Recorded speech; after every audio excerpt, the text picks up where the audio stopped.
Telekom Malaysia Berhad adalah sebuah syarikat telekomunikasi bersepadu yang menyediakan perkhidmatan jalur lebar, data dan penyelesaian talian tetap di Malaysia. Telekom Malaysia Berhad dikenali sebagai TM telah mempunyai kedudukan yang kukuh dalam pasaran talian tetap dan jalur lebar di Malaysia. Ia adalah untuk menyediakan penyelesaian komunikasi bersepadu di Malaysia dan salah satu syarikat yang terbesar di Asia. Syarikat ini terkemuka dengan pemodalan pasaran sebanyak 11 bilion. Kumpulan ini juga telah terbahagi dengan pasaran 90% dalam pasaran talian tetap. TM juga adalah penyedia perkhidmatan jalur lebar terkemuka Malaysia dengan 2.2 juta pengkalan pelanggan. TM adalah pengkalan pelanggan yang pelbagai golongan. Hasil kumpulan yang dipelbagaikan merentas segmen pelanggan yang berbeza. Ia berfungsi dalam segmen pelanggan utama iaitu penggunaan, perusahaan sederhana kecil PKS, perusahaan kerajaan, borong dan global. Pemborong memfokuskan pada jalur lebar dan lain-lain infrastruktur kepada syarikat telekomunikasi, penyediaan perkhidmatan internet, pembekal perkhidmatan rangkaian terurus, pembekal perkhidmatan aplikasi, pengendalian global dan pembekal pusat data. Penyediaan global menyediakan adalah sambungan genetik optik satelit, daratan dan lautan untuk merentasi Asia, Eropah dan Amerika, Oceania, Timur Tengah dan Afrika. Pelanggan adalah kumpulan yang pelbagai meningkatkan penggunaan aset serta membolehkan mempelbagaikan risiko perniagaan yang berkaitan dengan operasi dalam segmen pelanggan tertentu.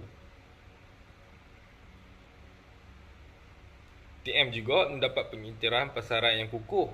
Pada tahun 2013, TM telah diberi penghormatan dengan Frost & Sullivan Asia Anugerah ICT Pacific sebagai pengiktirafan terhadap kestabilan jenamanya yang berjaya dan kukuh. Sambil turut menyumbang kepada Equity Malaysia, Frost & Sullivan Asia Pacific ICT Award ialah anugerah penjenamaan yang paling tinggi di Asia Pasifik. TM telah dianugerahkan dengan anugerah jenama dipercayai emas untuk produk streaming dan unify perkhidmatan jalur lebar oleh Reader Digest pada tahun 2013. TM telah dibentang dengan anugerah Managed Connectivity oleh Computer World Malaysia Reader Choice Award 2013. Semasa Oktober 2009, syarikat ini juga menerima anugerah kecemerlangan industri perdagangan dan anugerah perkhidmatan oleh National Annual Corporation Report Awards (NACRA). Pasaran yang kukuh, pengiktirafan yang meningkat, imej jenis jenama kumpulan dengan ini membawa lebih banyak perniagaan kepada syarikat. Namun begitu, seperti organisasi yang lain, TM tidak terlepas daripada masalah sebagai isu yang wujud yang boleh mendatangkan kesan kepada organisasi. Kaedah dan pelaksanaan intervensi yang berkesan. Pelaksanaan intervensi yang berkesan merupakan sesuatu yang amat dituntut dalam menyelesaikan setiap permasalahan yang wujud dalam satu-satu bidang kepengurusan.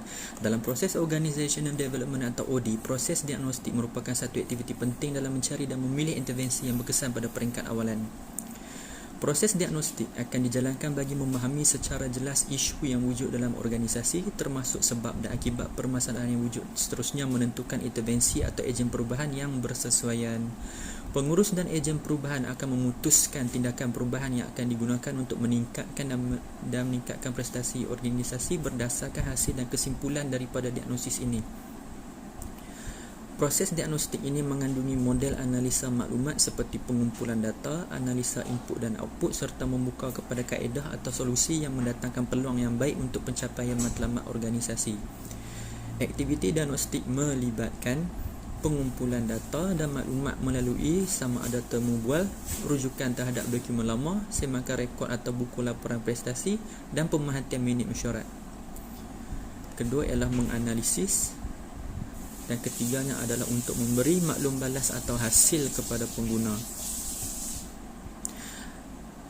Cuti Wongsi dan Gertsi pada 2019 menyatakan bahawa terdapat 3 peringkat diagnosis, iaitu diagnosis organisasi, diagnosis kumpulan dan yang paling asas iaitu diagnosis individu. Diagnosis yang pertama iaitu diagnosis organisasi adalah mengkaji isu-isu yang mewujudkan ketidakcekapan dan kekurangan keberkesanan organisasi tersebut. Perincian diagnosis yang dilakukan di peringkat organisasi yang pertama iaitu output. Apabila syarikat menunjukkan prestasi seperti keuntungan yang tinggi, nilai pasaran yang tinggi, produktiviti yang tinggi, menyediakan barangan atau perkhidmatan yang berkualiti yang memuaskan hati pelanggan, mempunyai pekerjaan berpuas hati dengan perkhidmatan yang mereka terima dan sebagainya, ia menunjukkan ia mencapai keberkesanan dan kecekapan. Yang kedua ialah input. Walau bagaimanapun, sesebuah organisasi berfungsi dalam konteks yang berubah-ubah. Organisasi berfungsi dalam 2 jenis persekitaran yang berbeza, iaitu persekitaran umum dan persekitaran tempat kerja. Cadangan intervensi perubahan. Intervensi sering dikenali sebagai intervention dalam bahasa Inggeris. Ialah satu siri tindakan atau acara yang dirancang untuk membantu organisasi menjadi lebih kesan. Intervensi akan berjaya mengubah kesusahan organisasi. Beberapa faktor mempengaruhi sejauh mana ia berfungsi. Terdapat 6 keperluan yang mesti dipenuhi untuk suatu intervensi dirancang dan dijalankan dengan betul. Menurut A.B. Planner dan Mendel pada tahun 2020, keupayaan untuk berubah. Jika organisasi sangat bersedia untuk berubah, intervensi akan menjadi lebih berkesan. Penerima organisasi terhadap tekanan untuk perubahan rasa tidak puas hati dengan keadaan semasa dan terdapat sumber dan komitmen pengurusan yang mencukupi untuk menyokong perubahan. Intervensi boleh dibangunkan dan dilaksanakan untuk menangani masalah yang dikenal pasti sama ada diagnosis pada masa tak kesediaan untuk perubahan adalah tinggi. Sebaliknya, intervensi mungkin disasarkan pada mulanya meningkatkan tahap kesediaan perubahan jika ia berada pada tahap yang rendah. Keupayaan untuk menyusahkan diri, pengetahuan dan kebolehan tertentu diperlukan untuk mengurus perubahan yang dirancang.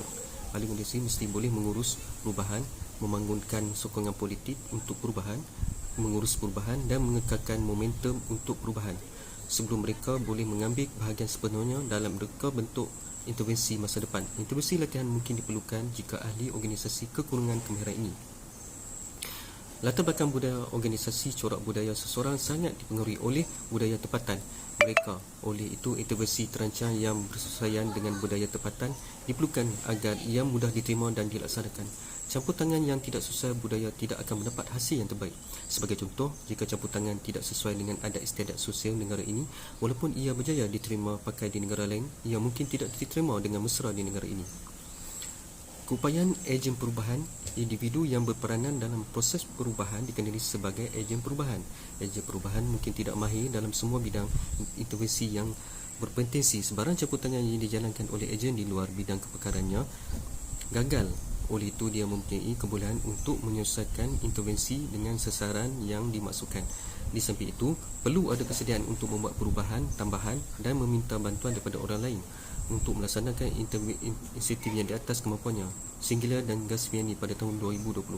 Jenis masalah yang dihadapi dalam organisasi. Penemuan diagnosis mendedahkan 4 kategori. Masalah dalam organisasi ia masalah strategik, masalah dengan tingkah laku manusia, masalah teknologi dan masalah dengan sumber manusia. Intervensi yang diselaraskan diperlukan untuk menangani masalah yang dihadapi oleh organisasi tertentu. Walau bagaimanapun, terdapat masalah yang berkaitan antara satu sama lain. Akibatnya, setiap tindakan mesti digabungkan untuk menyelesaikan masalah. Seterusnya, pada peringkat organisasi pula, masalah yang terdapat dalam organisasi beroperasi pada beberapa peringkat. Bermula pada peringkat individu, naik ke peringkat kumpulan dan akhirnya mencapai peringkat organisasi. Sejauh mana perubahan itu dikehendaki mesti menjadi fokus utama intervensi. Banyak intervensi awal mendapat perhatian mereka pada satu peringkat, tapi mempunyai kesan tidak langsung pada peringkat yang lain juga. Peringkat organisasi misalnya akan dipengaruhi oleh reka bentuk struktur, tetapi begitu juga peringkat kumpulan dan individu. Akibatnya, ejen perubahan mesti memiliki kemahiran berfikir yang sistematik. Mereka mesti membuat campur tangan yang disasarkan semata-mata pada satu peringkat. Selain daripada itu, mereka mesti dapat meramalkan bagaimana intervensi boleh berinteraksi dengan tahap lain dan masalah organisasi. Peirce pada tahun 2020. Intervensi ialah satu set aktiviti tersusun yang dilaksanakan secara sistematik dan sebuah organisasi. Pertama, intervensi adalah untuk meningkatkan kebersamaan organisasi. Fakta dan data yang digunakan dalam proses diagnosis harus menjadi asas untuk sebarang intervensi yang dijalankan. Intervensi yang dilakukan secara rawat tanpa dipikirkan terlebih dahulu dan tanpa disokong maklumat lengkap dan tepat adalah satu pembaziran. Keberkesanan ejen perubahan adalah penting dalam menentukan hasil intervensi. Sebelum melakukan intervensi, dia mesti mempunyai kemahiran dan kepakaran yang diperlukan. Gray, Senabi, Miske, Kalamono-Yasi dan Spiegel pada tahun 2019. Halangan penolakan sesuatu perubahan. Antara halangan penolakan perubahan ialah halangan daripada manusia atau individu yang terlibat. Selain itu, sumber daripada orang dan sumber daripada organisasi juga merupakan dua jenis sumber penolakan yang boleh berlaku. Seterusnya, tanggapan negatif juga merupakan halangan yang mungkin dihadapi oleh individu yang menghalang mereka daripada berubah. Sebagai contoh, seseorang yang terbiasa dengan suasana atau suasana kerja mendapati sukar untuk menerima arahan baharu yang akan mengubah aktiviti rutin mereka. Halangan yang kedua ialah mereka akan memerlukan tahap keselamatan yang tinggi juga sudah pasti tidak akan tahan terhadap perubahan tersebut. Selain itu, mereka juga percaya bahawa perubahan akan menyebabkan mereka kehilangan pekerjaan atau minat dalam organisasi. Halangan yang ketiga ialah komponen ekonomi. Salah satu sebab utama mengapa orang akan menentang perubahan ini ialah kesan yang akan ditimbulkan oleh faktor ekonomi. Oleh itu, mereka akan mengakui bahawa perubahan mungkin akan mengakibatkan penurunan dalam pendapatan mereka. Seterusnya, halangan yang keempat ialah keengganan kepada orang yang tidak diketahui. Para pekerja akan merasa takut dan risau kerana kekaburan maklumat dan ketidakpastian di sekeliling perubahan tersebut. Seterusnya, mereka akan percaya bahawa peralihan ini akan memaksa mereka untuk mengambil lebih banyak tugas tambahan yang mungkin akan membebankan mereka. Halangan yang kelima ialah penolakan organisasi. Di samping halangan yang wujud antara ahli organisasi itu sendiri akan menghadapi beberapa halangan semasa ia bersiap sedia untuk perubahan yang dirancang. Halangan yang keenam ialah bangunan sedia ada. Struktur organisasi sedia ada akan menghadapi cabaran tertentu hasil daripada pelarasan yang akan dibuat. Bagi tujuan persediaan untuk perubahan yang akan datang, organisasi yang telah wujud sejak sekian lama akan mempunyai prosedur kerja sendiri perlu dirombak. Halangan yang terakhir ialah fokus pada perubahan terhad. Sistem yang telah diwujudkan dalam organisasi, ia tidak boleh dilakukan dalam satu bahagian tanpa memberi kesan kepada bahagian yang lain. Supaya perubahan sesuai dalam satu komponen tidak akan memberi kesan kepada sistem dalam yang lain. Perancangan perubahan yang sistematik mesti dilakukan. Sekian, terima kasih. Tindakan mengatasi halangan perubahan adalah satu proses dalam melaksanakan perubahan. Pengurusan mesti menentukan fasa yang mungkin berlaku apabila perubahan akan dilaksanakan bagi memastikan proses perubahan dapat dijalankan dengan baik. Perubahan yang akan berlaku akan dilihat secara berbeza oleh setiap pekerja dalam organisasi. Elemen utama bergerak dalam arah yang bertentangan untuk mewujudkan keseimbangan pada ketika ini. Faktor dorongan motivasi seperti yang dijalankan akan sentiasa mendorong organisasi ke arah yang baharu. Teknologi maklumat, persaingan dalaman dan antarabangsa dan pertimbangan demografi adalah beberapa daya penggerak luaran yang mungkin menjejaskan pembangunan organisasi. Tingkah laku pekerja yang menghalang proses perubahan. Elemen ini dikenali sebagai penolakan kepada perubahan. Apabila unsur menolak dan menghalang ini berada dalam keadaan yang setara, iaitu apabila ia mempunyai kapasiti yang hampir sama yang datang dari kedua-dua arah, keseimbangan tersebut akan wujud. Peranan pemimpin organisasi sebagai ejen perubahan adalah penting pada ketika ini untuk memastikan visi dan misi yang dirancang dapat dilaksanakan dengan meminimumkan halangan. Pemimpin transformasi perlu merancang perkara-perkara seperti berikut. Pertama, kaki tangan perlu menjalankan penyelidikan untuk memahami keadaan semasa. Kedua, memastikan semua peringkat pengurusan organisasi menyokong kuat pembaharuan ini. Ketiga, meyakinkan kaki tangan bahawa perubahan adalah perlu dan aplikasikan maklumat ini dalam visi dan misi organisasi. Keempat, terangkan perubahan kepada kaki tangan menjawab sebarang persoalan. Dan yang terakhir, kelima, menyediakan maklumat yang lengkap kepada pekerja supaya tidak timbul sebarang kekeliruan. Tahap penerimaan pekerja juga akan berubah bergantung pada peringkat tertentu. Dan transformasi tidak akan berlaku dalam sekelip mata. Segelintir pekerja sahaja yang akan menerima perubahan ini jika ia hanya untuk kepentingan organisasi semata-mata. Semua pihak berkepentingan mesti terlibat dan maklumat mesti disampaikan dengan tepat.